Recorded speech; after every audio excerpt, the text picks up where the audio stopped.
Mahigit isang linggo na mula nang ihatid sa kanyang huling hantungan ang cremated remains ni Jacqueline Jose. Ating alamin kung kumusta na ang buhay ngayon ng kanyang mga naiwan na mga mahal sa buhay, lalo na ang kanyang anak na si Andy Eigenman. The Philippine Showbiz List presents Kumusta na sina Andy Eigenman at ang kanyang pamilya matapos pumanaw si Jacqueline Jose. Andy and Filma remembered Jacqueline. Sa The Garden of the Divine Word Columbari sa E. Rodriguez Sr. Avenue, Quezon City, noong March 10, 2024, inihatid sa huling hantungan ang mga labi ni Jacqueline Jose. Sa kanyang paglisan, bakas ang kalungkutang nadarama ng kanyang mga naulilang mahal sa buhay. Ganun pa man, pinipilit ng mga ito ang magpakatatag at magpatuloy sa paglalakbay. Isa nga sa masasabing apektado sa pangyayaring ito ay ang mga anak ni Jacqueline na sina Gwen at Andy. Katunayan, malaking bagay ang presensya ni Gwen dahil inilibing ang mga labi ng kanyang ina isang araw matapos siyang dumating mula Amerika kung saan siya nag-aaral. Ilagman sa harap ng kamera at tahimik sa kanyang pagluluksa, sapat na ang bahid ng mga luhang nasilayan sa mga mata nito. Maging ang fiancé ni Andy na si Filmer Alipayo ay ramdam din ang pangungulila kay Jacqueline. Katunayan, isang araw makalipas ihatid ang cremated remains nito sa kanyang Instagram post noong March 11, 2024 na may caption na "Hinigugma kaw namo tanan nanay". Binahagi niya ang larawan nila ni Andy kung saan ay makikitang ang hawak nitong sunflower. Ibinahagi din ni Filmer ang huling mensaheng ipinadala sa kanya ni Jacqueline, kung saan ay hiniling nito sa kanya na alagaan si Andy at mga apong sina Ellie, Lilo at Kowa. Kalakip nito ang pasasalamat ni Jacqueline kay Filmer sa sakripisyo at pagmamahal na ibinibigay nito kay Andy at sa kanyang mga apo. Bukod pa rito, nirepost din ni Filmer sa IG story ang Instagram post ni Jacqueline tungkol sa ilang masasayang sandali ng kanilang buhay pamilya. Samantalang si Andy naman ay dinaan ng kanyang pagmamahal at pasasalamat sa namayapang ina 2 araw matapos ang paghatid nito sa huling hantungan. Sa pamamagitan ng Instagram post niya noong March 12, 2024, madamdaming inalala ni Andy ang kabutihan ng premyadong aktres bilang isang ina, lola at kaibigan noong ito ay nabubuhay pa. Baka sa kanya ang labi sa pangungulila sa ina. Anya, nawala man si Jacqueline sa mundo, ang mga alaala, pagmamahal at pangaral nito ay mananatili sa kanyang puso't isipan at kailanman ay hinding-hindi niya makakalimutan. Dalangin din ni Andy na kung nasaan man ngayon ang ina, nawa ay masaya at payapa na ito. Anya, wala na ang sakit, wala na ang takot. Matatanaw pa rin kita sa mga ulap at maririnig ang mga bulong ng iyong pagmamahal. Magkikita din tayong muli. Sa ngayon, diringgin ko muna ang iyong mga awit. Nasa paraiso ka na, nanay. Pahinga ka na. Kalakip na naturang post ay ang mga litrato ng paru-paro at sunflowers, pati na ang urn at iba't ibang portrait ni Jacqueline na ginamit sa kanyang burol. Trying to get back to their normal life. Ang mawala ng minamahal sa buhay ay sadyang napakasakit, lalo na para sa mga naiwan sa mundong ibabaw. Walang oras o sino man ang makapagdidikta kung hanggang saan ka dadalhin ng pangungulilang ito. At sa ganitong pagkakataon, kung mayroon mang isang kailangan, ito ay ang suporta at pagmamahal. Tunay ngang mapalad si Andy dahil mula simula ay hindi siya pinabayaan ni Filmer sa kanyang pagluluksa. Mula sa isla ng Siargao ay lumuwas ito kasama ang kanilang 2 anak para samahan siya.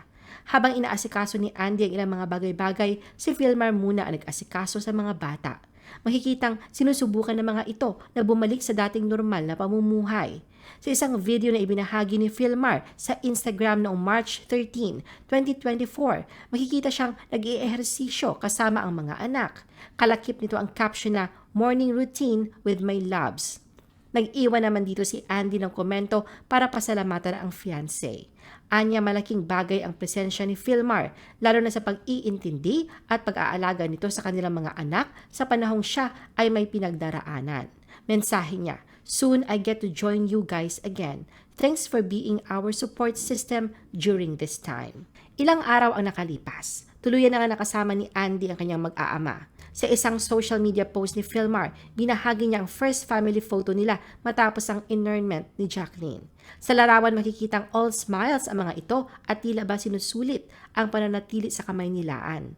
Maging si Andy ay hindi din pinagkait sa kanyang mga taga-subaybay na ipakita ang ilan sa kanyang pinagkakaabalahan.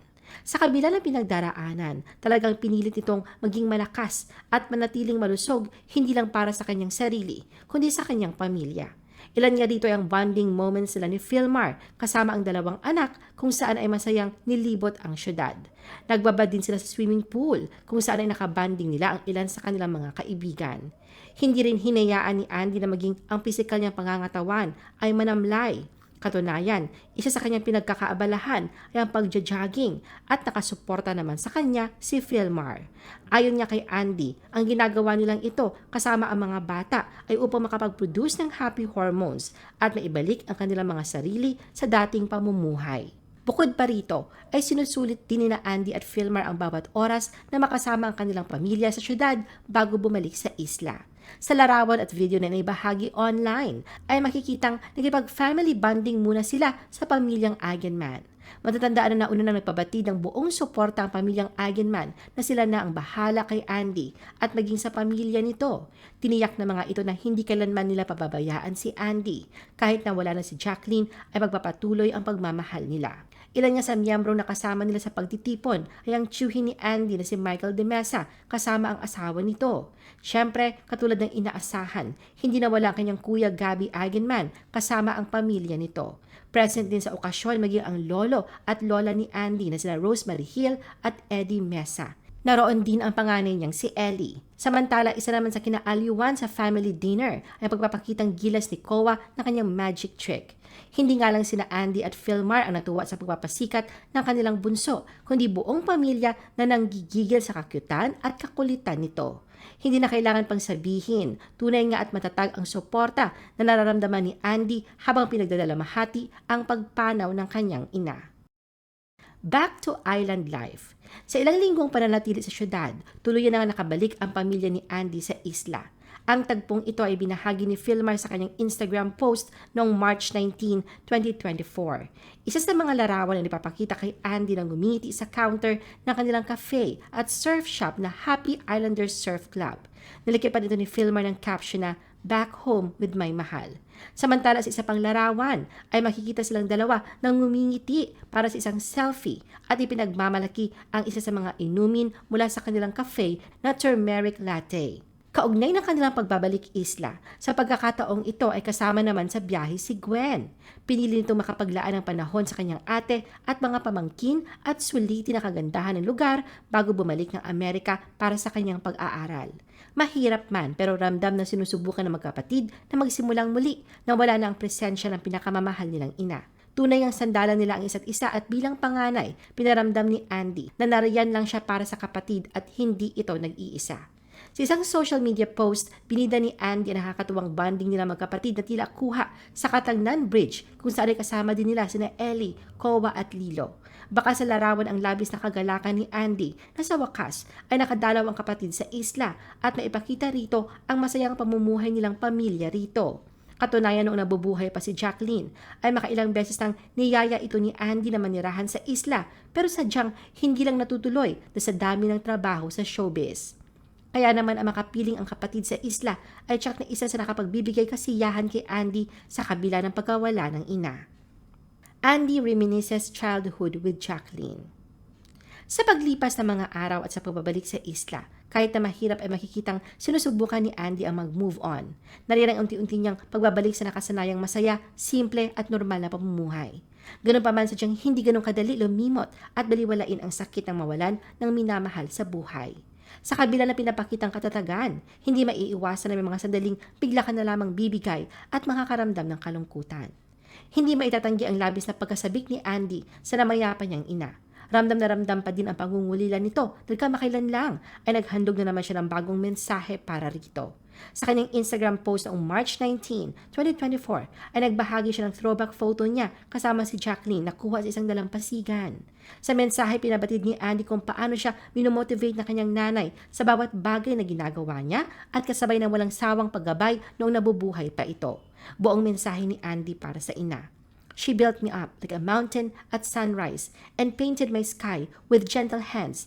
And when she told me I could be anything, I believed her because I saw how much I could grow with even a little of her light. Maliban dito, ay may binahagi din si Andy na heartwarming moment sa kanyang Instagram story kung saan makikita ang lumang larawan nila na nakababatang kapatid na masaya habang nasa mga bisig ng namayapang ina. I-post ang inyong comments at reaction sa baba. At huwag kalimutan na i-like at i-share ang video na ito. Gusto mo pa ba ng ibang showbiz videos? Panoorin ang aming iba pang top viewed videos. Para sa aming mga YouTube viewers, pumunta lang sa description ng video na ito o i-click ang link sa itaas ng screen. Para naman sa mga Facebook viewers, ay maaari ninyong hanapin ang mga link sa comment section ng video. I-follow nyo din kami sa Facebook at mag-subscribe sa aming YouTube channel. Thanks for watching!